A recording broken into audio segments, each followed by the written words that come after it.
இந்த வருஷம் ஆரம்பத்துல இருந்தே எத்தனை தமிழ் படம் தரமான நல்ல படம் வந்திருக்குன்னு கேட்டுக்கிட்டிங்கன்னா நம்ம எண்ணி சொல்லிடலாம். அந்தளவு ரொம்பவே குறைவான நல்ல தமிழ் திரைப்படங்கள் தான் நம்ம தமிழ் சினிமாவில் வந்திருக்கு. அதில் உதாரணத்துக்கு சில படங்கள் சொல்லணும்னா விக்ரம் நடிப்பில் வந்த வீரதீர சூரன் சொல்லலாம். அதே மாதிரி சமீபத்தில் சசிகுமார் நடிப்பில் வெளிவந்த டூரிஸ்ட் ஃபேமிலி எல்லா தரப்பான ஆடியன்ஸ்கிட்டையும் ஒரு நல்ல வரவேற்பை பெற்றுச்சு. அதே சமயம் இப்போது ரீசெண்டாக ஓடிடிலையும் நல்ல பேர் வாங்கி நல்ல வியூஸ் வாங்கிட்டு வரக்கூடிய ஒரு திரைப்படமாக இருக்குது. அப்படி மக்கள் எதிர்பார்ப்பில் வந்த சில திரைப்படங்களான ரெட்ரோ படமாக இருக்கட்டும், நீக் திரைப்படமாக இருக்கட்டும், அதே மாதிரி சில நிறையா படங்கள் வந்துச்சு. இந்த சம்மரில் நிறையா சூரி நடித்த மாமன் திரைப்படமாக இருக்கட்டும், அஜித் அவர்கள் நடித்த குட் பேட் அக்லி திரைப்படமாக இருக்கட்டும், இப்படி நிறையா படங்கள் மக்களோட எதிர்பார்ப்பில் வந்து பெருசாக மக்களை சாட்டிஸ்ஃபை பண்ணவே இல்லை. அந்த வரிசையில் இந்த மாதம் ஜூன் 5ஆம் தேதி கமல் அவர்கள் நடிப்பில் மணிரத்னம் அவர்கள் இயக்கத்தில் தக் லைஃப் திரைப்படம் வெளியாச்சு. அது மாதிரி பொதுவாகவே எனக்கு ஒரு பழக்கம், ஒரு டேரக்டரை பெருசாக பில்டப் பண்ணாங்கன்னு வச்சுக்கோங்களேன், நம்ம வந்து உடனேலாம் ஃபேன் ஆக மாட்டோம். என்ன படம் அப்படி பண்ணியிருக்காரு, புதுசாக என்ன கொண்டு வந்திருக்காரு அப்படின்றத பார்த்து தான் அவருக்கு ஒரு ஃபேன் ஆகும். அப்படி தான் நான் 10th 11th 12th ஸ்கூலில் படிக்கும் போதெல்லாம் மணிசார்ட்டு மணிரத்னமுக்கு அவ்வளோ பில்டப் தருவாங்க. அப்போ நான் என்ன படம் வந்துருந்துச்சுன்னா கார்த்தி அவர்கள் நடித்த காற்று வெளியிடை மணிரத்னம் டைரக்ஷனில் தான். அந்த படம் போய் பார்த்தேன். என்னடா இருக்குது படத்தில், ஒன்றும் புதுசாக இல்லையே, கேமரா ஆங்கிள் நல்லா இருக்குது, இந்த படத்தில் என்ன கதைன்றது என்ன இருக்குது, இந்த படம் ஸ்லோவாக போகுது, பாடல்கள் நல்லா இருக்குது, பேக்ரவுண்ட் ஸ்கோர் ஓகே நல்லாவே இருக்குது பேக்ரவுண்ட் ஸ்கோரு. இதுக்கு காரணம் ஏஆர் ரஹ்மான். இவங்க ஏஆர் ரஹ்மானை தானே பாராட்டணும், எதுக்கு மணிசாருன்றாங்கன்னு அப்போவே எனக்கு ஒரு டவுட்டு, யாரா இவங்க அவரை தூக்கி தூக்கி பேசுகிறாங்கன்ட்டு. அப்புறம் கேட்டால் இந்த படம் எனக்கு பிடிக்கலன்னு சொன்னால் நம்மள ஒரு மாதிரி பார்க்குறாங்க. டேய் உனக்கெல்லாம் மணி சார் படம் பார்க்கவே தெரியலை, ஊன்றாங்க மணி சார் எப்படி தெரியுமா, அவர் எடுத்த நாயகன் மாதிரி இன்னொரு படம் வருமா அப்படின்ட்டுலாம் ஊன்லாம் பேசினாங்க. 20 படம்லாம் அப்போல்லாம் எவ்வளோ பெரிய போல்டான அட்டம்ப்ட் தெரியுமா, அப்படி இப்படின்னு என்ன நம்மளை அப்படியே இதாக்குறாங்க, நம்மளை அப்படியே கீழே அமுக்குறாங்க.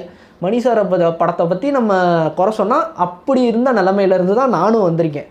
அப்புறம் அவரோட படங்கள் போக போக இந்த லாக்டவுனில் தான் நானே பார்க்க ஆரம்பித்தேன் எல்லா படங்களும். நாயகன் படம் நான் முன்னாடியே பார்த்துருக்கேன், அது என்னோட ஒன் ஆஃப் தி ஃபேவரட் திரைப்படம். அதுலேயும் சில குறைகள் என்கிட்ட இருக்குது, சில முரண்பாடுகள் அதுலேயும் இருக்குது. இருந்தாலும் அதெல்லாம் நம்ம தனி வீடியோவில் பார்ப்போம். அதே மாதிரி நிறையா படங்கள் 20 படமாக இருக்கட்டும், அதில் வந்து எப்படின்னா கலைஞர் கேரக்டரை வந்து ரொம்பவே தப்பாக காட்டிட்டு எம்ஜிஆர் கேரக்டரை வந்து கொஞ்சம் வசதி காட்டியிருப்பாங்க. அது எப்படின்னா திராவிட கட்சிகள்னாலே இப்படி தான் சொல்லிட்டு அவங்கள ரொம்பவே ஒடுக்கி தான் பேசியிருப்பாங்க அந்த படத்தில். இப்படி நிறையா முரண்பாடுகள் மணிரத்னம் மேலே நமக்கு இருக்குது. அதை இந்த வீடியோவில் பேச வேணாம், அதை நம்ம தனியாக கூட பேசிக்குவோம். இப்படி மணிரத்னம் என்னடா புதுசாக பண்ணுறாரு, ஜஸ்ட் அவர் வந்து ஒரு டிஃப்ரெண்ட்டான ஒரு கேமரா ஆங்கிள்ஸ் வைக்கிறாரு, நல்ல விஷுவல்ஸ் அவர் படத்தில் சூப்பராக இருக்குது, சாங்ஸ் உண்மையிலே நல்லா இருக்குது. மற்றபடி கதைன்னு பார்த்துக்கிட்டே எதுவும் பெருசாக இல்லை.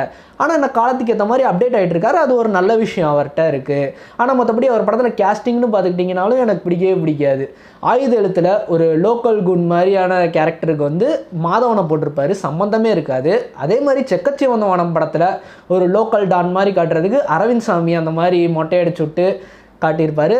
ஃபுல்லாக என்ன சொல்கிறதுனா ஒரு அவுட் சைடர் பாயிண்ட் ஆஃப் வியூவில் தான் இருக்கும். ஒன்றுமே தெரியாதவங்க படம் எடுத்தால் எப்படி கேஸ்டிங் பண்ணுவாங்களோ அப்படி தான் இருக்கும் அந்த மாதிரியான கேரக்டர்ஸ்லாம். அதனாலேயே நமக்கு ஒன்றும் மணிரத்னம் சார் மேலே அவ்வளோ பெரிய ஈடுபாடெல்லாம் கிடையாது, இவங்க அப்படி சொல்லுவாங்க பெருசாக. அதனாலேயே அவர் படம் மேலே நம்ம பெருசாக ஓகே, இவர் படம் ஓகேவாக இருக்கும், விஷுவல்ஸ் நல்லாயிருக்கும், லொக்கேஷன்ஸ் நல்லாயிருக்கும், ஏதோ போர் அடிக்காமல் இருக்கும் அப்படின்ற பட்சத்தில் தான் நம்ம ஒரு படம் பார்க்க போவோம்.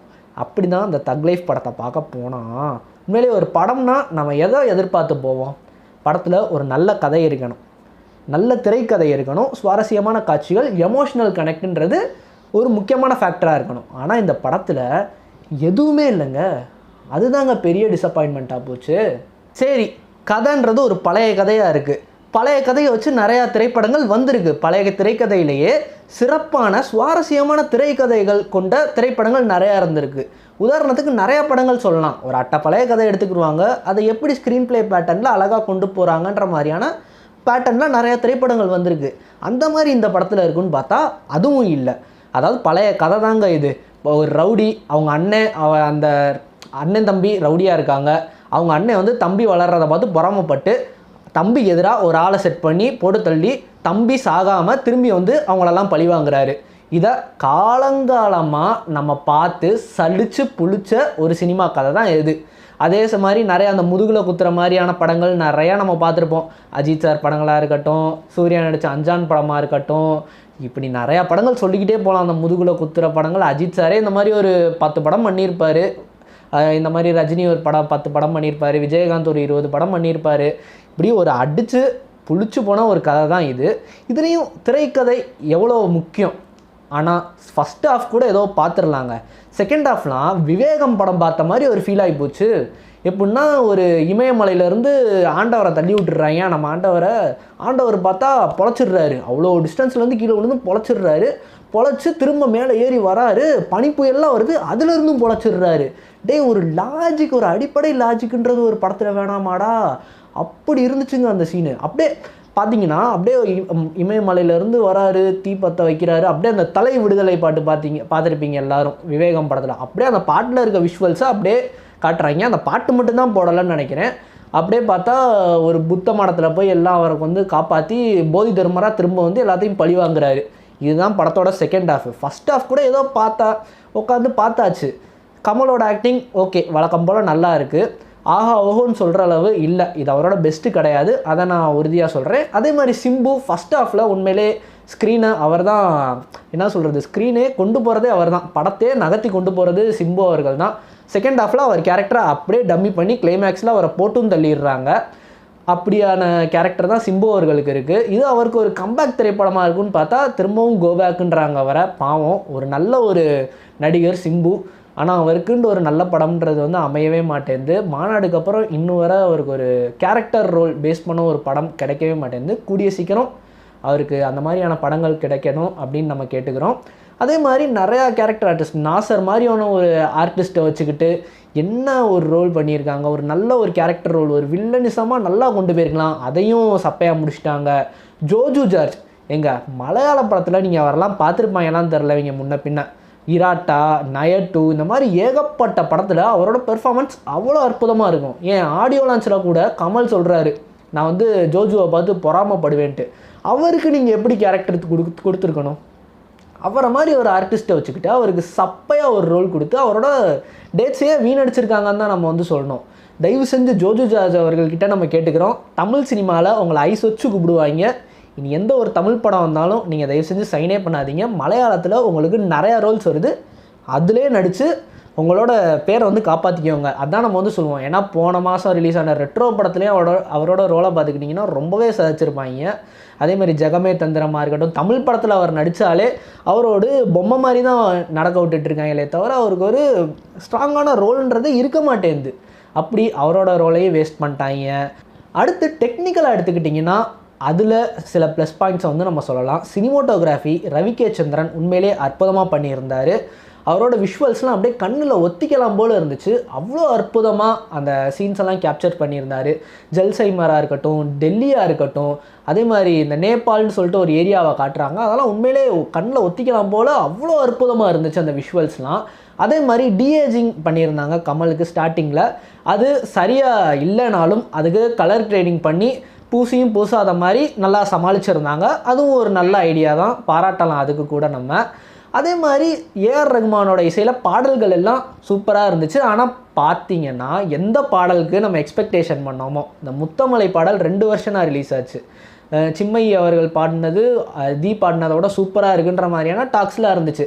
ஆனால் மணி சார் என்ன பண்ணிட்டாருன்னா, இந்த பாட்டுக்கு நீங்கள் சண்டையாடா போடுறீங்க, அந்த பாட்டே படத்தில் வைக்க மாட்டேன்னான்னு சொல்லிட்டு அந்த பாட்டையே தூக்கிட்டார் படத்தில் இருந்து. அதே மாதிரி விண்வெளி நாயகான்ட்டு அந்த படத்தில் வந்து ஒரு ஹிட் பாடல் இருக்குது, அதையும் கடைசியில் கிரெடிட்ஸில் போட்டாங்க. ஜிங்குச்சா பாடல் உண்மையிலே நல்லா இருந்துச்சு அந்த பாடல். அந்த பாட்டை பார்த்துக்கிட்டிங்கன்னா வெட்டி தான் போடுறாங்க, இடையில கதை நடக்கிற மாதிரி போடுறாங்க. அதுவும் ஒரு பெரிய டிசப்பாயின்மெண்ட் தான்.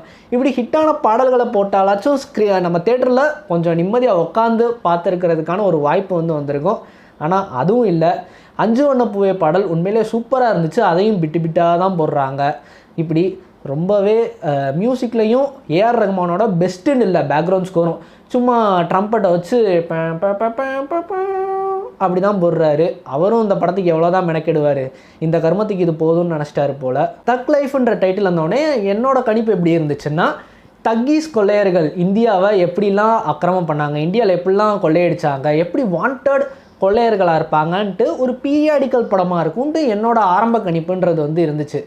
ஆனால் இவங்க நான் நினச்ச கதை கூட ரொம்பவே நல்லா இருந்திருக்கும் போல். இவங்க கேங்ஸ்டர் படமாகவும் இல்லாமல் ஒரு என்ன சொல்ல, ஒரு ஆக்ஷன் படமாகவும் இல்லாமல் சிம்பிளாக ஒரு லைன் சொல்லணும்னு வச்சுக்கோங்களேன், ஒரு பான் ஃபிலிம்க்கு உண்டான லைன் மாதிரி தான் சில காட்சிகள்லாம் இருந்துச்சு. அப்படிலாம் சலசம் பண்ணிக்கிட்டு இருக்காங்க இந்த படத்தில். நிறையா மீம்ஸ் பார்த்துருப்பீங்க இந்த படத்தை பற்றி. அந்தளவு தான். உதாரணத்துக்கு சொன்னால் இது ஸ்பாய்லராக கூட அமையும். இன்னொன்று நிறையா ஸ்பாய்லர் சொல்லிட்டோம். இது என்ன ஸ்பாய்லரு, கமல்ஹாசன் வந்து த்ரிஷாவை ஒரு ரெட் லைட் ஏரியாவிலேருந்து கூப்பிட்டு வந்துடுறாரு. எப்படின்னா சிம்புவோட தங்கச்சி வந்து காணாமல் போயிடுறாங்க. அவங்கள தேடுறேன்ற பேரில் நான் வந்து சந்திரா கிடையாது இந்திரா அப்படின்னோடனே சரி நீ என் கூட வான்னு சொல்லி கமல் கூப்பிட்டு வந்துடுறாரு. அதுக்கு சிம்பு பார்த்தீங்கன்னா என்ன சொல்கிறாருன்னா, என் தங்கச்சி சந்திராவை தேட போய் தான் உன்னை கூப்பிட்டு வந்தார், அப்படின்னா அவர் எனக்காக தான் உன்னை கூப்பிட்டு வந்திருக்காரு, அப்படின்னா நீ என் கூட தான் இருக்கணும்னு சொல்லிட்டு இவர் த்ரிஷாக்காக போட்டி போடுறாரு. டே என்னடா சலசம் பண்ணிகிட்டு இருக்கீங்க, இது எப்படி இருக்குன்னு பார்த்தீங்கன்னா வேணாம், அதெல்லாம் நம்ம ஓப்பனாகவே சொல்லக்கூடாது. இந்த மாதிரி வீடியோவில் ஒரு பான் ஃபிலிம்க்கு உண்டான சில சமாச்சாரங்கள்லாம் அந்த படத்தில் வச்சுருந்தாங்க. அதை மையமாக வச்சு நேற்று என் இன்ஸ்டாகிராம் ரிவ்யூவில் இன்ஸ்டாகிராம் ரைட்டப்பில் போட்டிருந்தேன், தக் லைஃப் இஸ் ஈக்குவல் டு, அந்த வார்த்தையை நான் சொல்ல விரும்பல, நான் உங்களுக்கு ஸ்க்ரீன்ஷாட்டாக வந்து போடுறேன். இப்படி போட்டோன்னே எல்லாம் என்ன சொல்கிறாங்க, எப்படி நீ இப்படி சொல்லலாம், இப்படிலாம் எழுதலாமான்னு சொல்லி நிறையா திட்டுகள். நான் வந்து பொதுவாகவே இன்ஸ்டாவை பொறுத்தவரை ஒரு தலைவர் ஃபேனா, நீ தலைவர் ஃபேனு, நீ எப்படி இவரை சொல்லலாம், காண்டவரை நீ எப்படி சொல்லலாம், அப்படி இப்படின்னு எல்லாம் வச்சு கிழிக்க ஆரம்பிச்சிட்டாங்க. படம் பாருங்கடா உங்களுக்கே புரியும்னே. படத்தை பார்த்து அவங்க புரிஞ்சுப்பாங்கன்னு நினைக்கிறேன். அதே மாதிரி இந்த படத்தோட கிளைமேக்ஸை நம்ம கண்டிப்பாக சொல்லியே ஆகணும். மணிரத்னம் அவர்களோட தளபதி நாயகன் ரெண்டையும் மிக்ஸ் பண்ண மாதிரியான ஒரு கிளைமேக்ஸ் காட்சி. அதுலேயும் தெய்வமகன் படத்தில் சிவாஜி கணேசனுக்கு ஒரு கிளைமேக்ஸ் வரும். கடைசியில் தான் அவங்க அப்பா அப்படின்னு தெரியும். இதில் கடைசியில் சிம்புவோட தங்கச்சி இவங்க தான் அப்படின்னு சொல்லிட்டு பார்த்து இறந்துருவார். ஒரு என்ன சொல்கிறது, காலங்காலமாக அடித்து துவைச்ச ஒரு கிளைமேக்ஸ் காட்சி. அந்த காலத்து சிவாஜி கணேசன் எம்ஜிஆர் பட வாணியில் ஒரு கிளைமேக்ஸ் காட்சி தான் இந்த படத்துலையும் இருக்குது. இந்த படத்தில் எவ்வளோக்கு எவ்வளோ மொக்கையான காட்சிகள் இருக்கோ அவ்வளோக்கு அவ்வளோ பிற்போக்கான காட்சிகள் நிறையாவே இருக்குது. அதில் சில உதாரணங்கள் சொல்லணும்னா, கமல் அவர்கள் வந்து த்ரிஷா கேரக்டர் வந்து ஒரு விலை மாது, அதாவது ரெட் லைட் ஏரியாவிலேருந்து கூப்பிட்டு வருவார். கூப்பிட்டு வந்து அவரோட கீப்பாக வச்சுக்குவார். அதுக்கு சிம்பு என்ன சொல்லுவார்னா, என் தங்கச்சியை தேட போய் தான் ஒன்றா கண்டுபிடிச்சிட்டு வந்தார், அப்போ நீ எனக்கு தான் சொந்தம் அப்படின்னு சொல்லிட்டு சிம்பு வந்து அவங்களுக்கு வந்து ஹார்ஷ் கொடுப்பாரு, ஒரு டார்ச்சர் கொடுப்பாரு. கடைசியில் அவங்களோட திரும்ப வந்துடுறாங்க. அப்போ என்ன சொல்கிறாங்கன்னா, என்னோட கற்புன்றது சக்திவேலுக்கு மட்டும்தான் உண்மையாக இருக்கும் அப்படின்னு சொல்கிறாங்க. அடுத்து சிம்பு அவர்கள் வந்து ஒரு கட்டத்தில் என்னை விட்டு போகணும்னா போனோடனே எப்படி நான் திரும்ப போகிறது, என்னோட கற்பை தான் நீ நாஸ்தி பண்ணிட்டே அப்படி இப்படின்னு சொல்லிட்டு அவங்கள புனிதப்படுத்தி கற்பை புனிதப்படுத்தி அப்படியே பூமர்த்தனமாக பேசுகிறாங்க. டே இன்றைக்கி என்ன காலத்தில் நீங்கள் இருக்கீங்க, இப்படி இன்னும் கற்பை புனிதப்படுத்திட்டு ஆகும்ன்ட்டு என்னென்னமோ பூமர் மாதிரி டைலாக்ஸ்லாம் வைக்க எப்படி தோணுதுன்னு தெரியல.